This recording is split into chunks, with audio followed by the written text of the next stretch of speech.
नमस्कार। गांधी दर्शन व चिंतन के विविध आयामों की इस श्रृंखला व कड़ी में आप सभी का पुनः हार्दिक स्वागत व आभार। आज मैं आप सभी के समक्ष गांधी जी की आश्रम व्यवस्था, जो कि सत्याग्रहियों के लिए विशिष्ट प्रकार के प्रशिक्षणालय थे, इस संदर्भ में गांधी जी के विचार प्रस्तुत करने जा रही हूँ। गांधी जी ने 1930 में एकादश व्रत निर्धारित किए, जिनका पालन सत्याग्रहियों को करना होता था। इन्हीं व्रतों में एक महत्वपूर्ण व्रत है अहिंसा। गांधी जी का मानना था, सत्य व अहिंसा सर्वाधिक महत्वपूर्ण अस्त्र व शस्त्र हैं। अहिंसा वस्तुतः मनुष्य को अपने दैनिक जीवन में एक नियम के रूप में इसको स्वीकार करना चाहिए।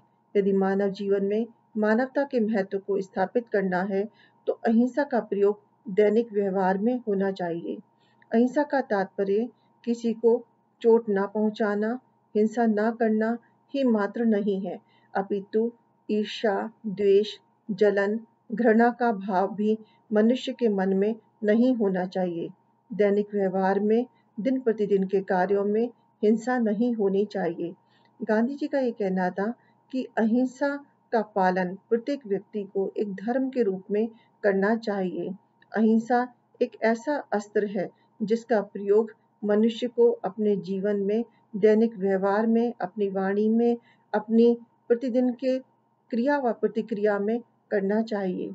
गांधी जी का तो ये भी मानना था कि यदि हम किसी व्यक्ति को मन, विचार व कर्म से कहीं भी किसी भी दृष्टि से चोट पहुंचाते हैं, तो भी वह एक प्रकार की हिंसा है। गांधी जी अहिंसा के पुजारी थे और अहिंसा को एक महत्वपूर्ण धर्म के रूप में स्वीकार करते थे। इसके अतिरिक्त ब्रह्मचर्य, गांधी जी ने कहा कि ब्रह्मचर्य का पालन एक मनुष्य जीवन का एक महत्वपूर्ण धर्म है। जिस प्रकार से गृहस्थ आश्रम, ब्रह्मचर्य आश्रम, वानप्रस्थ आश्रम और संन्यास आश्रम का मूल आधार है, उसी प्रकार से गृहस्थ आश्रम, वानप्रस्थ आश्रम और संन्यास आश्रम की सफलता का मूल आधार ब्रह्मचर्य आश्रम है। ब्रह्मचारी वह होता है जो सात्विक जीवन जिए। केवल पाश्विक प्रवृत्तियों पर नियंत्रण प्राप्त कर लेना ही ब्रह्मचर्य का पालन करना नहीं है। एक ब्रह्मचारी के लिए सदाचारी होना जरूरी है। स्वाद इंद्रियों पर नियंत्रण प्राप्त होना चाहिए।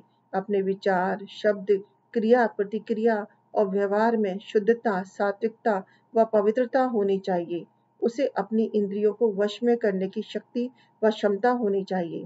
गांधी जी ने तार्किक रूप से यह भी स्पष्ट किया कि ब्रह्मचारी वह होता है जो वस्तुतः सात्विक जीवन जीने के साथ साथ अपने व्यवहार में ये प्रण ले कि वह किसी भी प्रकार की हिंसा नहीं करेगा, सत्य और प्रेम के मार्ग पर चलेगा।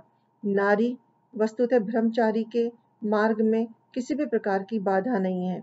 गांधी जी ने सार्वजनिक जीवन में नारी की महत्वता को, उसके सम्मान को स्थापित किया। उन्होंने कहा कि ब्रह्मचर्य का पालन करने में नारी नरक का द्वारपाल नहीं है, अपितु वह तो स्वर्ग में स्थापित माता का प्रतिरूप है। इसके अतिरिक्त गांधी जी ने एकादश व्रतों में स्वादिंद्रिय को भी सम्मिलित किया। उनका मानना था कि एक सत्याग्रही को अपने इंद्रियों को वश में करने की क्षमता होनी चाहिए। इंद्रियों को वश में करने का तात्पर्य है कि प्रत्येक मनुष्य को अपना प्रत्येक व्यवहार इस प्रकार से करना चाहिए कि उसे अपनी इच्छा के अनुरूप कार्य करने के साथ साथ अपनी इंद्रियों पर भी उसका नियंत्रण होना चाहिए। स्वादिंद्रिय का तात्पर्य है अपनी इंद्रियों को वश में करना। जिस प्रकार से मनुष्य को भोजन करते समय भी उतना ही भोजन करना चाहिए जितना आवश्यक है, यानी भोजन का प्रयोग भी औषधि के रूप में करना चाहिए। अपनी इंद्रियों को वश में करने के लिए एक विशिष्ट प्रकार का प्रशिक्षण आवश्यक है। एक ब्रह्मचारी इंद्रियों को वश में करके ही ब्रह्मचर्य का पालन कर सकता है। ब्रह्मचर्य की सफलता का मूल मंत्र स्वादिंद्रिय पर नियंत्रण है। इसलिए गांधी जी ने आश्रम व्यवस्था में सत्याग्रह की रणनीति को सफलतापूर्वक संचालित करने के लिए सत्याग्रहियों के लिए यह आवश्यक बताया कि वह अपनी इंद्रियों को वश में करना सीखें, अपनी आवश्यकताओं और अपनी जरूरतों पर नियंत्रण स्थापित करना सीखें। एकादश व्रतों में ही अस्ते को भी शामिल किया जाता है।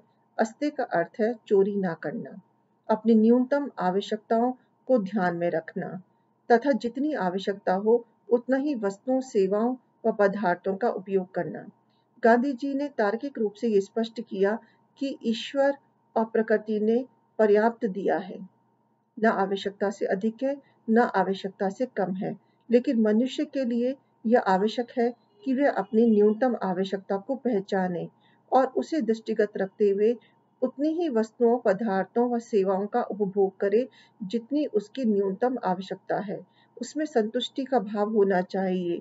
उसे बिना किसी की अनुमति के उसकी संपत्ति या उसके किसी भी वस्तु का प्रयोग नहीं करना चाहिए। यह भी चोरी है। आवश्यकता से अधिक वस्तुओं और सेवाओं का उपभोग करना भी चोरी है।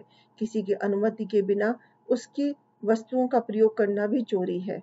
इसलिए गांधी जी ने इसके लिए भी एक विशिष्ट प्रकार के प्रशिक्षण की आवश्यकता को महसूस किया। सत्याग्रहियों को आश्रम व्यवस्था के अंतर्गत इस प्रकार का विशिष्ट प्रशिक्षण दिया जाता था। मनुष्य को अपनी इंद्रियों को वश में करना, अपनी आवश्यकताओं को पहचानना आना चाहिए। साथ ही गांधी जी का ये भी मानना था कि इन 11 व्रतों में उन्होंने अस्वामित्व की स्थिति को स्वीकार करने के लिए भी प्रशिक्षण दिया। उनके अनुसार प्रत्येक मनुष्य को ये पहचानना चाहिए, उसे ये ज्ञात होना चाहिए कि संसार में जो भी वस्तुएं, सेवाएं और पदार्थ हैं, उस पर वो अपना स्वामित्व स्थापित न करे। जितनी आवश्यकता है उतना ही उपभोग करे। निरंतर अस्ते का पालन करने से अस्वामित्व का भाव भी उत्पन्न होने लग जाता है। अस्ते व अस्वामित्व एक ही सिक्के के दो पहलू हैं, एक दूसरे से सहसंबंधित हैं। जब हम अपनी आवश्यकता के अनुसार ही वस्तुओं, सेवाओं का उपभोग करते हैं, तो हम दूसरे की वस्तुओं और सेवाओं का, उसकी इच्छाओं का, उसकी आवश्यकताओं का हनन नहीं करते हैं और यह अति आवश्यक है। वर्तमान समय में भी गांधी जी के विचार अत्यंत प्रासंगिक हैं। हम अपनी जरूरत व आवश्यकता को पहचानें और संतुष्टि रखें और जितनी हमारी न्यूनतम आवश्यकता है उसके अनुसार ही प्रकृति प्रदत्त वस्तुओं और सेवाओं का उपभोग करें, तो निश्चित रूप से सर्व जनहित, सर्वजन कल्याण होगा। धन्यवाद।